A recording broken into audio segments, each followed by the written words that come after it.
who we were going to call. And that's the point. That is the point. The fact that they used her in a primetime hearing and you won't rule out using her, or didn't rule out using her, putting her on the witness stand when everybody knows she wasn't telling the truth, that says it all. That's the degree the left and Democrats were willing to go to get President Trump, putting on the witness stand someone everybody knows is making it up. Everybody knows that. And you were willing to do. By the way, before we dive in, I want you to see the temperature of this room. Because what you just saw in that cold open, that wasn't a casual disagreement. That was a full-on collision course between Jim Jordan, pressing with absolute certainty, and Jack Smith, trying to hold the line under pressure that just kept building. This hearing is supposed to be about accountability, but from the opening seconds, it becomes something else entirely. A fight over credibility, over narratives, over the power to define what counts as truth. And the focal point, the spark that keeps getting thrown back on the table, is one person, Cassidy Hutchinson. Not present in the room, not speaking for herself, but front and center as the weapon and the shield in this interrogation. Jordan uses her name like a battering ram, and every time he brings her up, the stakes jump again. This video breaks down two major sections of the hearing. Just two, but they're enough to capture everything. The aggression, the defensiveness, the contradictions, the strategy, and the moment where the pressure becomes impossible to ignore. Watch closely. Because the theme that emerges here is not subtle. Control. Who has it? Who's losing it? And who realizes in real time that the narrative they walked in with is slipping out of their hands? Let's get into the first stretch of footage, where Jordan begins building his case point by point, and Smith tries to keep the ground under his feet from eroding. Gentleman yields back. Mr. Smith, is Cassidy Hutchinson a liar? She was their star witness, January 6th committee, their star witness in one of those staged and choreographed hearings they paid the former president of ABC News to put together. She was, in fact, the only witness at this special primetime hearing, Tuesday, June 28th, 2022, 8 o'clock in the evening, and she told some stories. I mean, these were some stories. She talked about President lunged across the back seat, grabbed the steering wheel, tried to drive the car to the Capitol. And I just want to know, you think she was lying? Chairman Jordan, my assessment of that particular issue is that with respect to the testimony about the president lunging towards the driver, my recollection of her testimony about that is that it was secondhand. She had said she'd heard that from somebody. You familiar with the name Tony Ornato? I'm sorry, sir? You familiar with the name Tony Ornato? Yes. White House Deputy Chief of Operations, Deputy Chief of Staff for Operations, right? You remember what he said about it? As I sit here right now, I do not. Yeah, he said it didn't happen. How about Bobby Engel? You familiar with that name? Yes, I am. Secret Service agent who was actually in the car that day. You know what he said? He said it didn't happen. And they both said the first time they ever heard this story was when Ms. Hutchinson testified in the primetime hearing as their star witness of the January 6th committee. By the way, did you ever confirm her testimony about this particular incident? We conducted, as I said before, our own independent investigation of all aspects of the case that we thought was relevant. We, attorneys from my office. Did you ever confirm it? That's a simple question. Well, we interviewed her, I should say, attorneys in my office before. Did you ever confirm the president leaping across the seat, grabbing the steering wheel, this whole concoction she brought up in the January 6th hearing? Did you ever confirm that? Right. We interviewed another firsthand witness who was in the car who did not confirm that had happened, but also... That was only the first half, and already you can feel the temperature rising. Let's walk through what just happened, because it's easy to miss how methodical this actually is. Jordan doesn't open soft. He opens with a loaded question. Is Cassidy Hutchinson a liar? It's not neutral. It's not exploratory. It's an attempt to force Jack Smith into a binary. And Smith knows it. You can practically see him trying to find space between the walls closing in.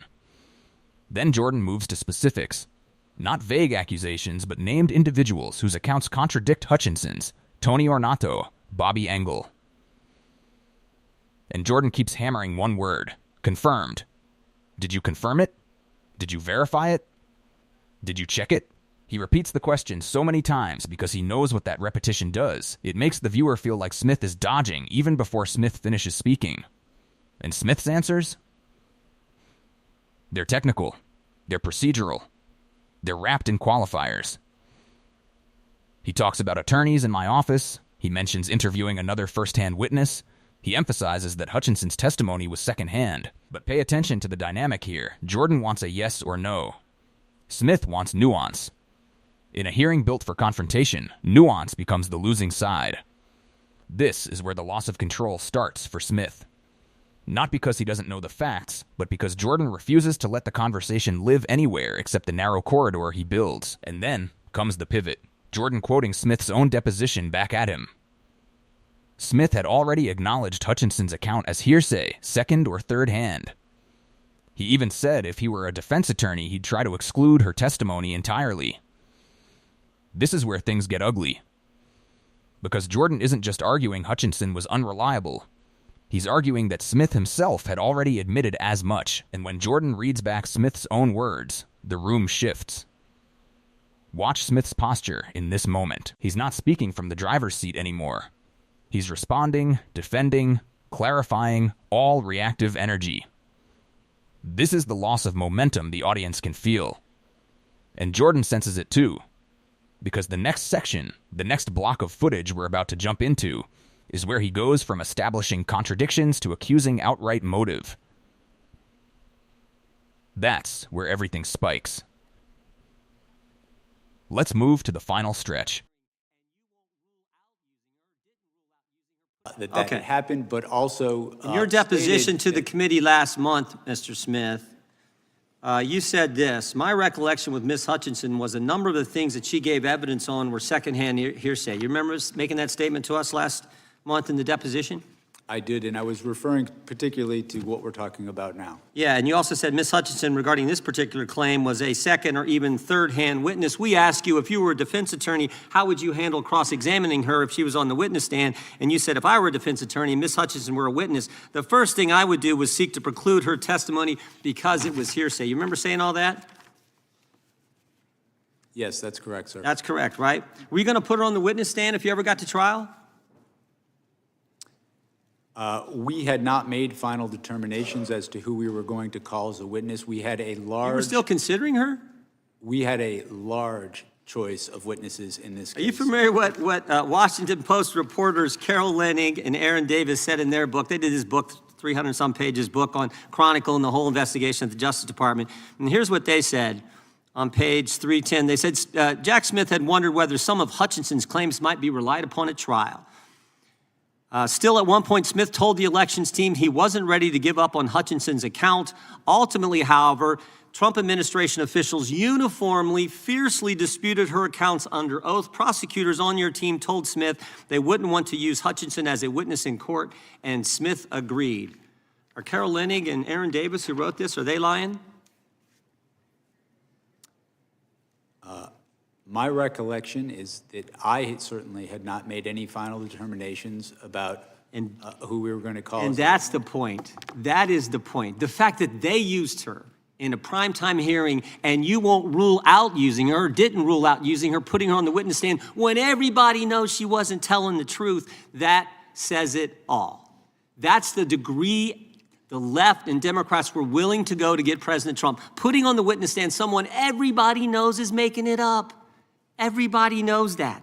And you were willing to do it. By the way, you know how many times Cassidy Hutchinson was mentioned in their report, the January 6th report? Any idea, Mr. Smith?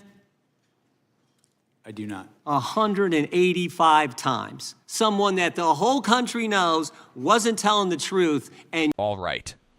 That second block is where the gloves come completely off. Jordan shifts from questioning facts to accusing intention. And this is a critical rhetorical move, because once you start arguing motive, the target no longer has a clean escape. No matter what Smith says, Jordan can spin it as part of the motive he's painting. First, Jordan reads from a book by Carol Leonig and Aaron Davis, framing it as inside reporting on Smith's own thinking. The book claims Smith wondered whether Hutchinson's story might still be useful at trial, that he wasn't ready to discard her account, even though, as Jordan repeats, Trump-era officials had all disputed her testimony under oath. This is where the tension snaps, because Jordan's argument isn't about a disputed incident anymore. It's about a prosecutor, Jack Smith, supposedly determined to use testimony he knew was unreliable, because, in Jordan's framing, the goal wasn't truth. It was to get Donald Trump. And here's the part that matters most. Smith never gives the forceful denial Jordan is baiting him into. He says he made no final determinations about witnesses, which is technically standard, but in the political arena of this hearing, it sounds hedged. It sounds like caution, not conviction. Jordan then drives the point home with repetition. Someone everybody knows wasn't telling the truth. You were still considering putting her on the witness stand. Because you had to get President Trump. This is pure framing, Jordan telling the audience how to interpret Smith's neutrality. And Smith, to his credit, stays measured. But measured isn't the winning tone in a hearing like this. Measured sounds like retreat. Measured sounds like you're trying to avoid giving the clip your opponents want. What you just watched is an almost textbook example of how hearings turn from fact-finding missions into televised trials of credibility. Jordan aggressively sets the narrative, and Smith tries to keep the discussion grounded, but grounded arguments rarely overpower pointed accusations in real time. Now let's talk about why this moment matters beyond the clip. Jordan's strategy here is not just about Hutchinson. It's about undermining any part of the broader January 6 investigation that touched Donald Trump. If Hutchinson can be framed as unreliable, then anything that relied on her becomes suspect. If Smith even considered using her testimony, Jordan can argue that Smith wasn't pursuing justice, he was pursuing Trump. And Jordan hammers this home with numbers. 185 mentions of Hutchinson in the January 6 report. The implication is clear. The committee leaned heavily on someone Jordan insists was making it up. Whether that's true is not what Jordan is actually trying to settle here. His goal is to make Smith look willing to elevate a shaky witness because the political target, Trump, was worth it. And Smith's more cautious phrasing gives Jordan the opening to frame uncertainty as intent. This is why the final lines land with so much force. Jordan doesn't just challenge Smith's choices. He accuses him of prosecutorial bias, intentional overreach, and manipulation of public narrative. And he does it with the rhythm and confidence of someone who believes the argument is already won. Smith, meanwhile, is boxed in. Every answer that tries to explain the process is treated by Jordan as evasion. Every acknowledgement of nuance is reframed as weakness. And by the end, Smith is no longer shaping the discussion. He's simply absorbing it. This is the moment in the hearing where the audience feels a shift. Not because Jordan proves something new, but because he creates the appearance of a contradiction that Smith doesn't directly punch back against. In political hearings, perception is everything.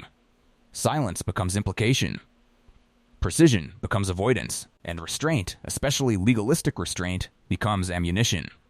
Now stepping back, let's be clear, nothing Jordan says here proves Hutchinson lied. It only proves Jordan is willing to assert it forcefully. And nothing Smith says here confirms political bias. It only shows that he isn't willing to litigate credibility battles in a hostile hearing room. But that's the point. Hearings are not courtrooms, they're performance spaces. And in this space, Jordan took the offensive from the first second and never let it go. Smith, operating like a prosecutor instead of a political combatant, ends up looking like he's constantly catching up.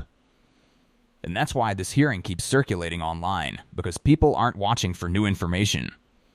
They're watching for confrontation, dominance, and momentum. And in those metrics, the imbalance is impossible to miss.